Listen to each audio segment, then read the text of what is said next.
Hey YouTube, it's a frosty morning this morning, and I've got the sawmill warming up. Let me shut it off so we can hear one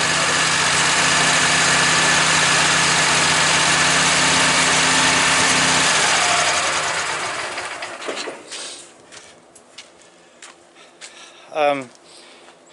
Yesterday I had a guy here and we were cutting some pine logs, and we weren't watching what we were doing. Instead we were,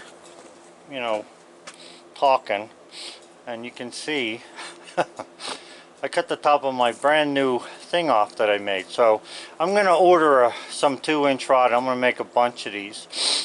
If any of you guys out there are serious and you want one or two of these, for your log dogs, and I'm going to tell you, this kind here works really well when you're down past the widest point of the log, when you're below it. So it's up to you. Let me know. I'll send a couple of them out as soon as I get them made. I don't know when that's going to be, but so today, I wanted to say, I was reading my comments this morning. It looks like somebody got out of the wrong side of the bed, or they're mad at the world for some. But anyway, yesterday we cut a bunch of 16-foot logs, pine logs, and even after I hit that aluminum block and cut a sliver off of it, we still managed to finish cutting without changing the blades. But this morning I want to cut this red oak I got on here so I can finish my pile that I have, and I just want to show you what I'm going to do. Now, some guys are going to say no, no, and other guys are going to say yes to some things and no to other things. I don't really care. I can only do what I'm thinking is right. So what I'm going to do here is I'm taking this. Oh, I can never remember the name of these things. It's not steel wool. Scotch-Brite. I'm taking the Scotch-Brite. I am cleaning the outside of the wheel. And by the way, somebody had said to me about these wheels being tight. Check this out. Okay, that's the rubber. It's a fan belt that goes around there. It's obviously not tight, and the machine's not that old. It was like this when it came brand new. Now let me just tell you something. If you were to put a light on that would stop motion, you would easily find out that wherever the belt is coming around, this wheel turns, this wheel turns like this. You would find out that there would be slack in front of where the pressure was on the blade. So I don't believe that having this thing in perfect condition. Now, yes, it needs to be flat. I'm talking about this rubber. But I don't think that it has to be tight, because obviously this works just fine and it's not tight. So anyway, back to what I'm doing. I'm just going to clean that off, which you saw me do. I'm going to clean the other one off over there, and I'm going to clean the little bearings off. So hang in there.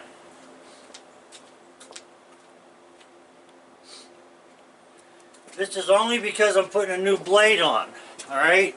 Now, this isn't real bad, but they're bad enough. They do have a buildup on there, and that buildup will affect how the blade runs through the bearing guides. It's only a matter of thinking. You don't have to really know a whole lot. Just know something about, mechanics.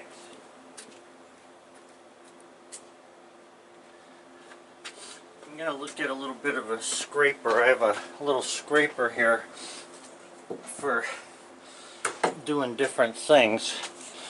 I'm going to use that to scrape off the sawdust.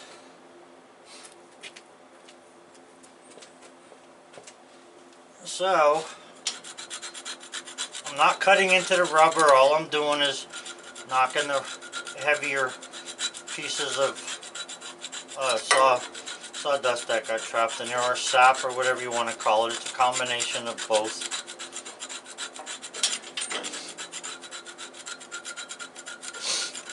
And I discovered, I don't care what people say about tightening the blade, I found out that if you loosen that blade every night and the blade doesn't take on any tension, like I explained in my one video, that everything seems to work good.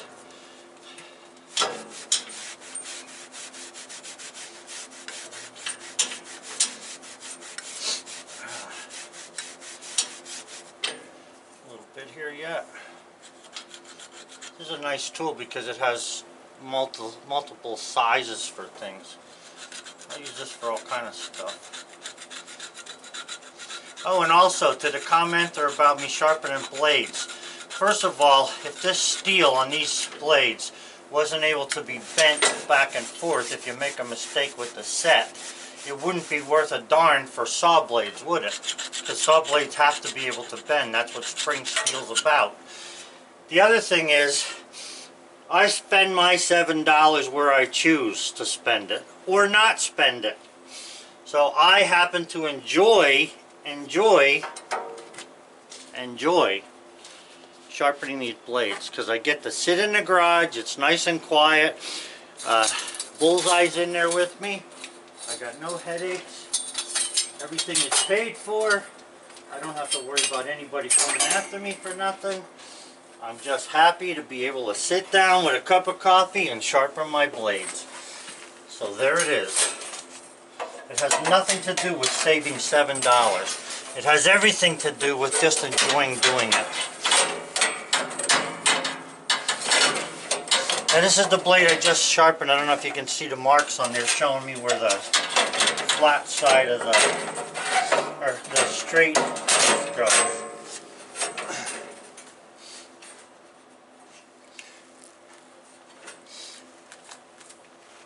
Let me just clean off these bearings a little bit here yet.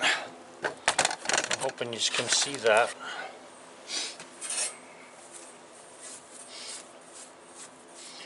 And by the way, when you're turning and cleaning these, feel them. If there's any kind of noise or roughness, replace them. If they feel like they're not running smooth, like this one does, good, then keep going. Same thing, this one's good too. Alrighty. So, I blew this out with a blower last night. Now I didn't get all the dirt off of there, but I blew most of it off.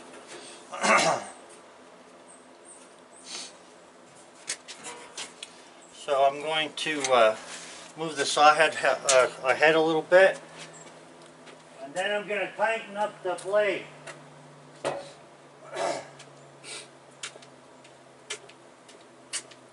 Now just so you know, this blade I'm just putting on here, obviously from the ink lines that are on it, okay? It hasn't been used, but it was sharpened. I finished sharpening it last night.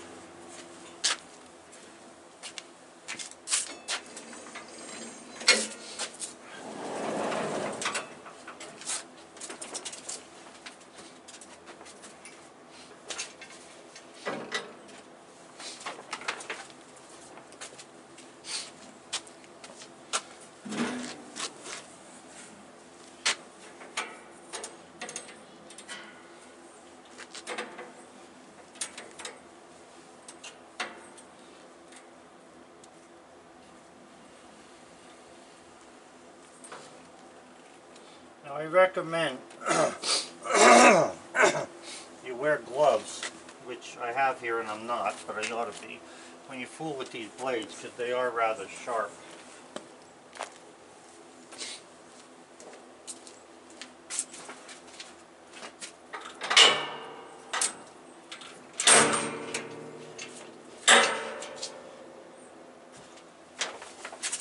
Okay, so according to the tension cushion over there, this thing is where it ought to be. Now I'm going to just close these pullers, just in case this thing decides to jump off of there. I don't want it to hit nothing. And I'm going to start it up and just run it a little.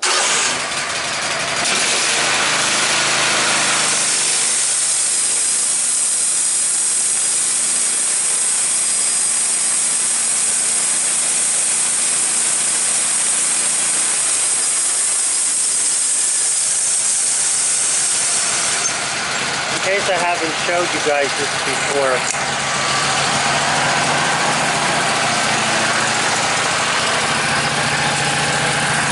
how you tension the blade. This is how you tension the blade. That nut head that's at the bottom should be in line with that washer, and you can see it is there. Alright, so that's what makes it supposedly be at the right tension. So, well, I guess that was a bad idea. There we go. So anyway, that's how you tension that, and the handle's up. Okay, so I had checked oil this morning, left it run. The engine's good and warm, there's no doubt about that.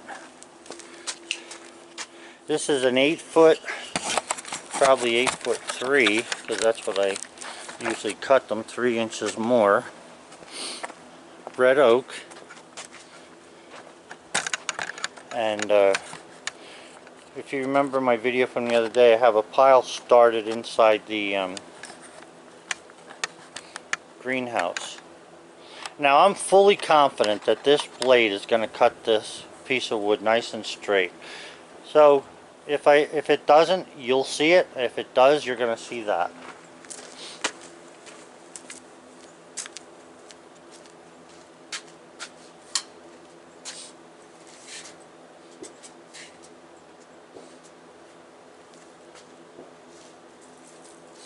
Now this is a 15-inch log at the small end up there, and I don't care what it is.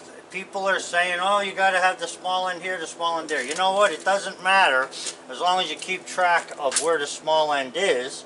But the small end's better up there, because then you can see right from the start how your cut's going to be. So you have to imagine the cant at that end, the square cant, coming through all of this. So you'll have a little extra wood because this tree flares out a little. So anyway, it's, what did I say, 14? 13. So this is a 13-inch log. Let me just show you this. This is my little handy dandy chart. There you go. 13-inch log means a 9-inch cant. 9.2, okay? Now, you know, this is math coming up with the 0.2. Obviously, a tree is not perfectly straight, so you sometimes get different things. I'm going to hold this here for a second and go up, and maybe you guys, you can always stop the video and take a look at what size cant you get there.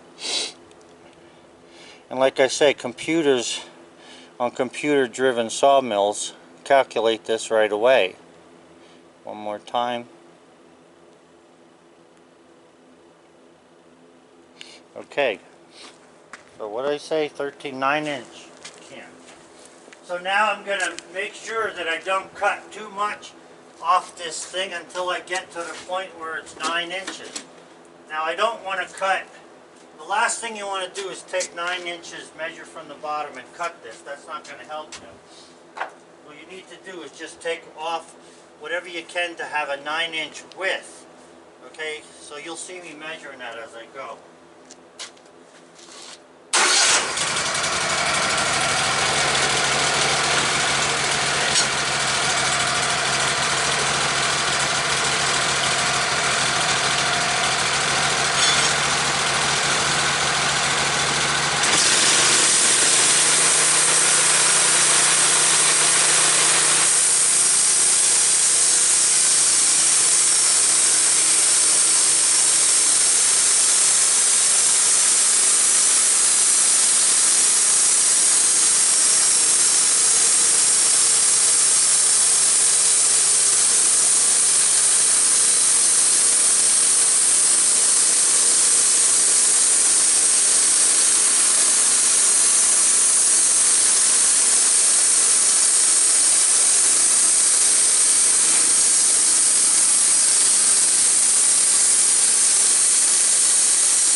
Just to show you how this saw blade cuts. It don't get better than that. Okay? It don't get better than that.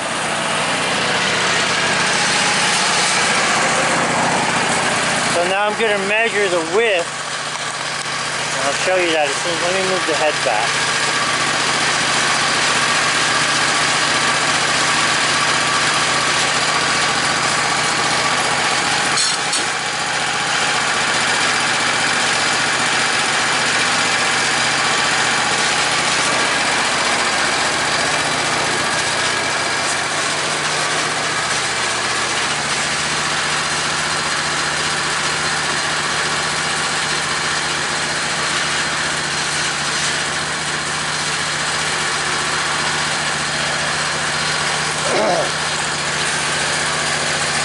Okay, so here's what I do then.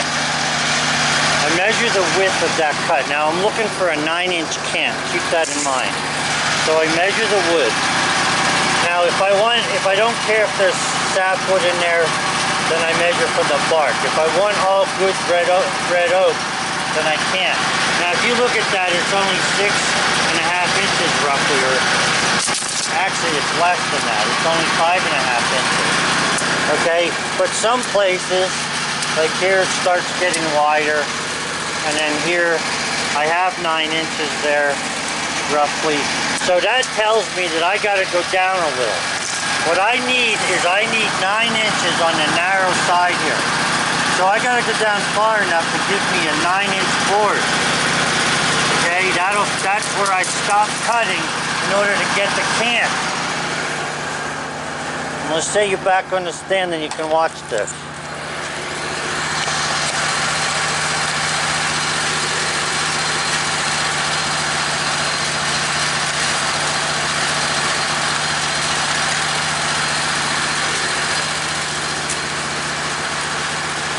I already tore the button off this sleeve. Remember what I said the other day about using these kind of sleeves? I just tore it off a minute ago. I'm going to get my wife to sew on another one. However, you're better off with sleeves that don't have those big openings on, because they catch on that bolt.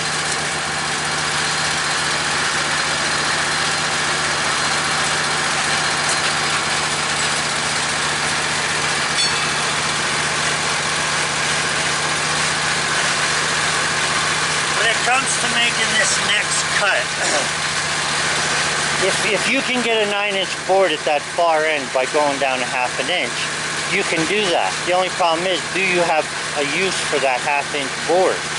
Well, I don't right now, so I need 1-inch board. So I'm going to go down 1 inch from there to make my next cut.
Board that I just threw off there, I'll be cutting that,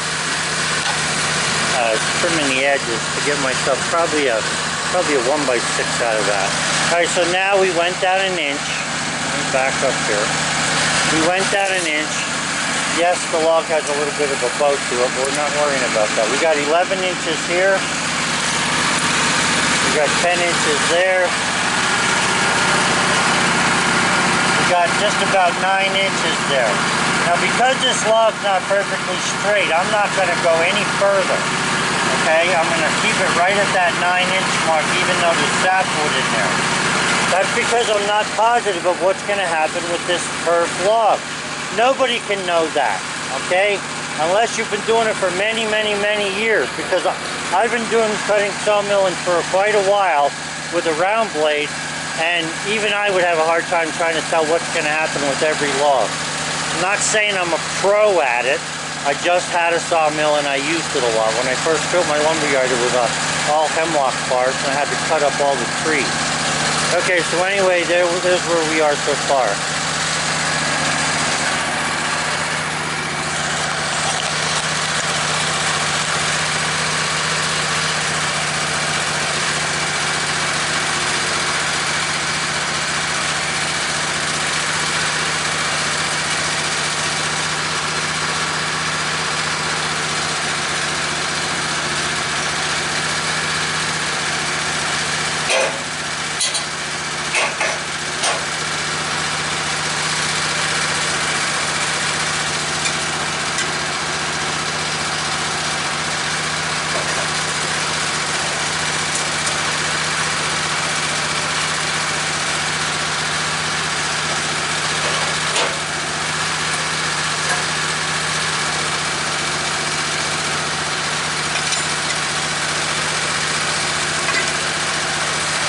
Now with this next cut, I'm going to keep showing you this stuff so you know what I'm doing.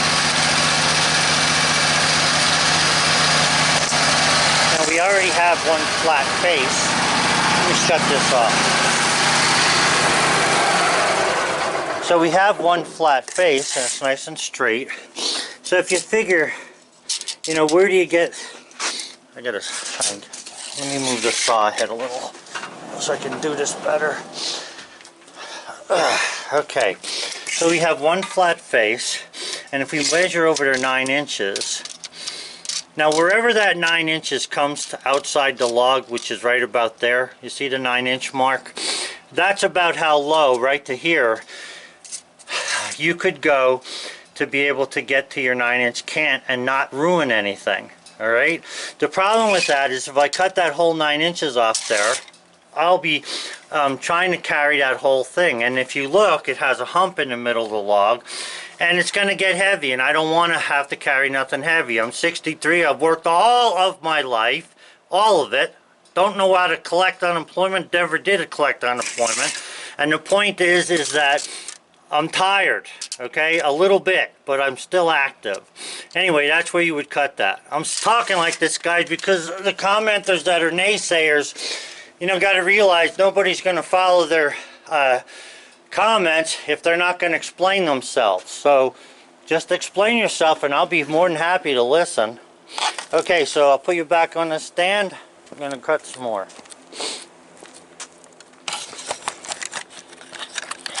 Here we go.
Just to show you this a little bit. Again, it's a nice straight cut. No, not an issue with the cut, but look at the log. This is what the log is shaped like. It's about an inch of wood down here, okay? Probably 2.5 inches here.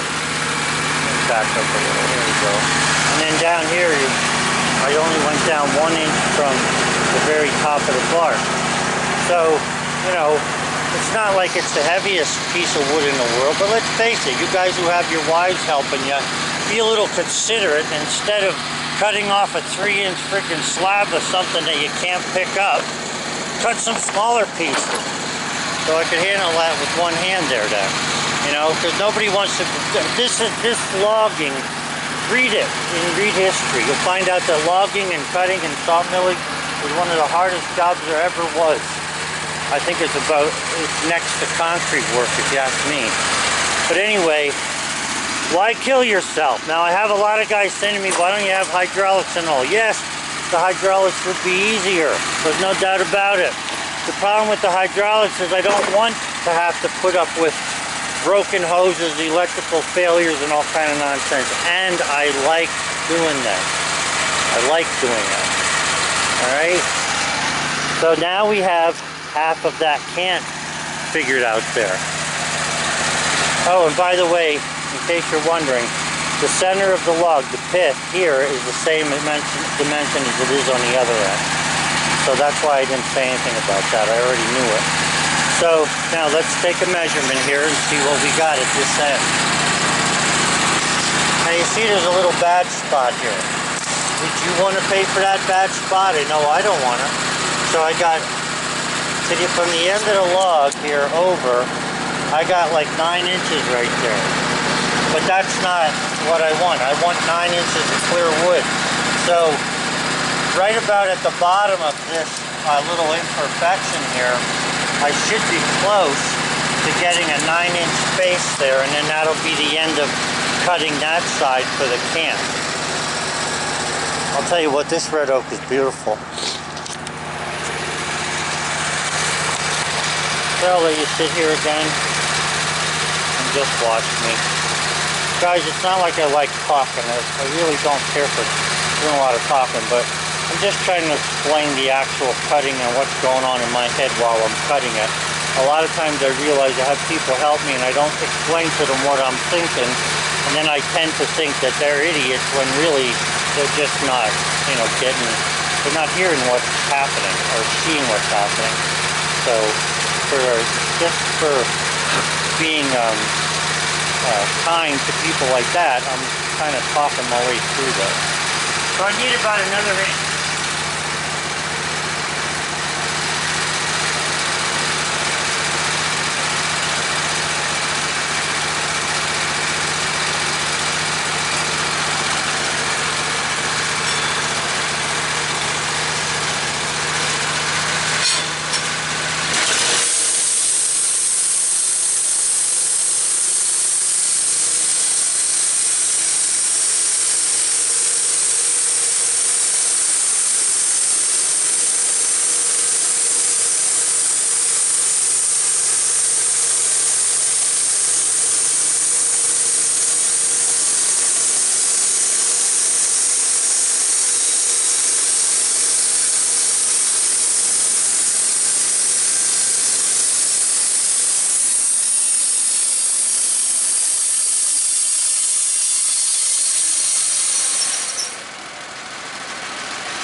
Okay.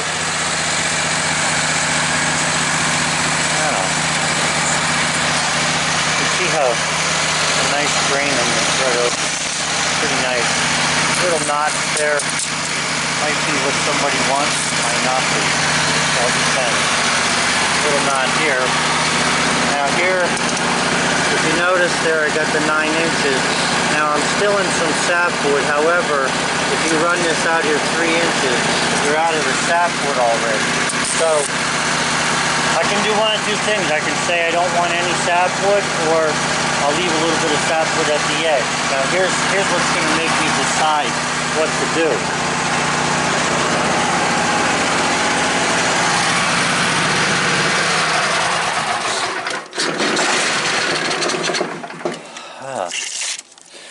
What'll help me to decide whether I should make one more cut so I have no sapwood in my boards is going to be how much distance I have here.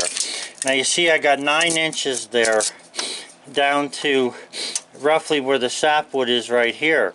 Now if I cut this off to have 9 inches from this point to this point, what's going to happen is I'm going to be in sapwood here.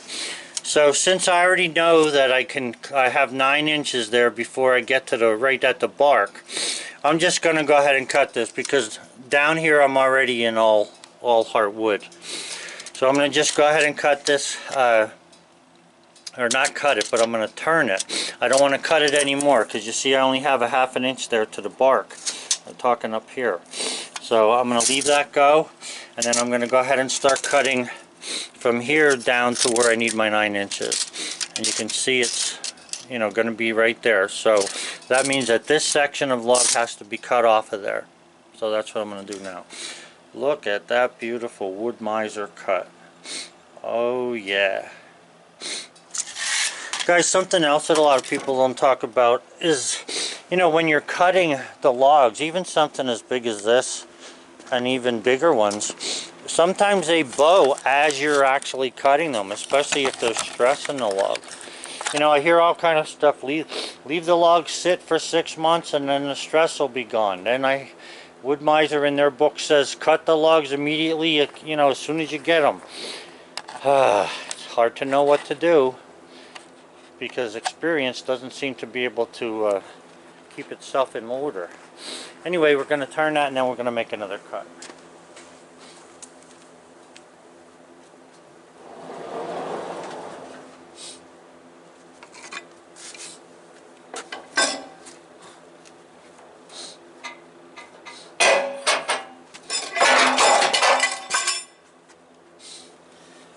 It's always something.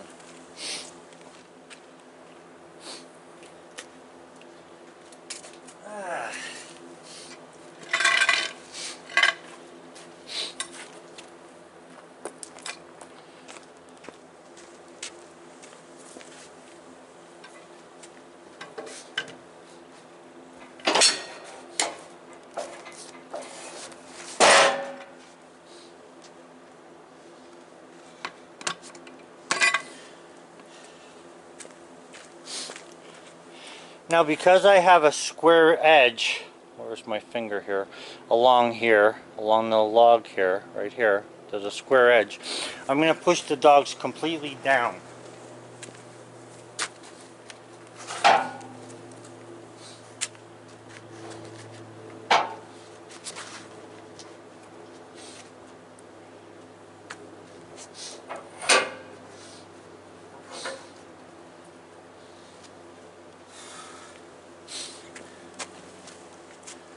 Okay.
Okay, so here's my next thought on this thing.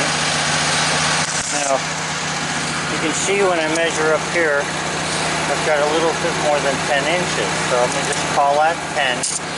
But when I measure across here, I'm in the sapwood on both sides. So that means at 9 inches. Remember, I'm looking for a 9-inch cant. Here I only have 7.5. 8 inches. 8.5.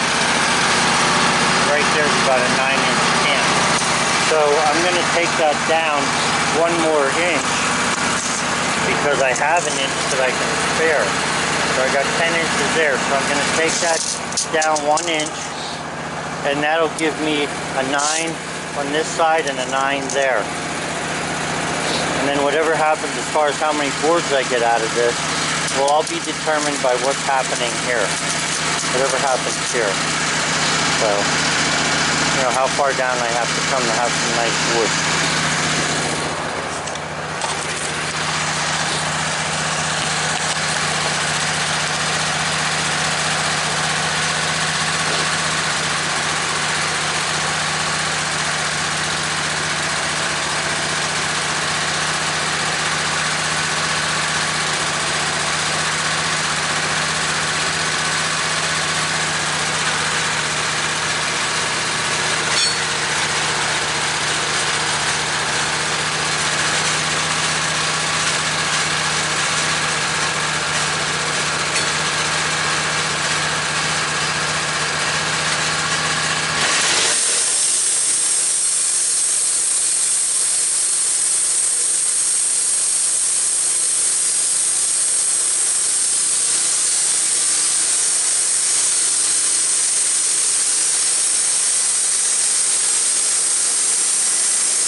Take another look at this. Should be pretty nice.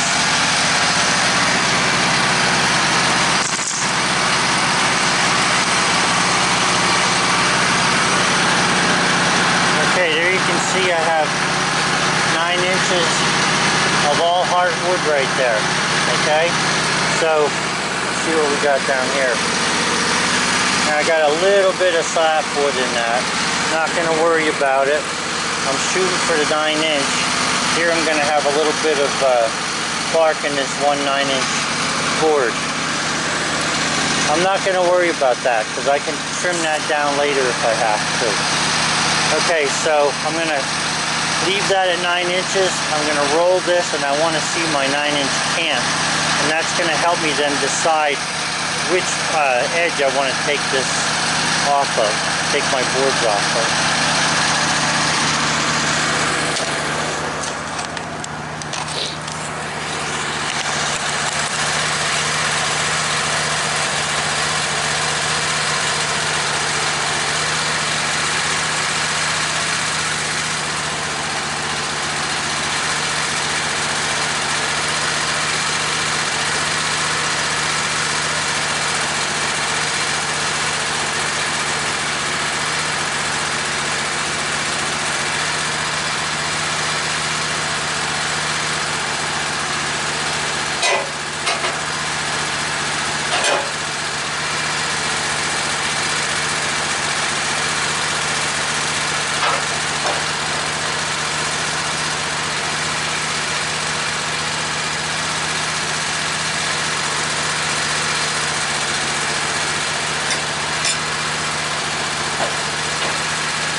Okay, so we've got a nice 9-inch cant there. Now guys, keep in mind, hold on. Guys, keep in mind that this chart I have is math. It's okay, so in other words, it's a mathematical calculation, which means that it's a true number. Okay, it doesn't allow for bends in the logs or anything like that. And this is where you end up with, instead of the 9.2, we're, you know, have some different numbers here. For instance, you know, right here I'm touching sapwood at 8 inches, but I still got a 9-inch cant there. It's right at the corner of the bark. So this first board will probably have to be cut down a little bit to get rid of the bark to get to a nice board there. But I still have a nice 9-inch cant to work with. So I'm just going to start cutting this now in 1-inch boards because I don't have any 9-inch boards on my stack pile, or else I would cut this in a different way. So I'm just going to cut this in 1-inch pieces. Besides, my boss is sending me signals to come and eat lunch. So I hope you enjoyed this so far, and these are the things that I'm thinking while I'm going. Hey, for you guys that want to comment on this, I more than welcome your comments. Just give me a little explanation as to why you're saying what you're saying, and then I can, you know, think about it, because that's how I do things. But for you guys who are just starting out, I think this is actually a helpful video, because it gives you an idea of what to look for before you go too far. Because a lot of times I see people, you know, trying to cut a cant out and they go way too far and then they're screwed for the next cut. So, alright guys, gotta go get some lunch. Man, it's cold. My hands are freezing. I don't know what the temperature is today. I'll tell you one thing though, the rest of me is warm. That's not too bad. 34, 35. And there's no sun, so the kiln's only 50 degrees in there. But better than being frozen. So, alright guys, I'll talk to you later with another video after a while. I'll put this one up as soon as I can. Bye.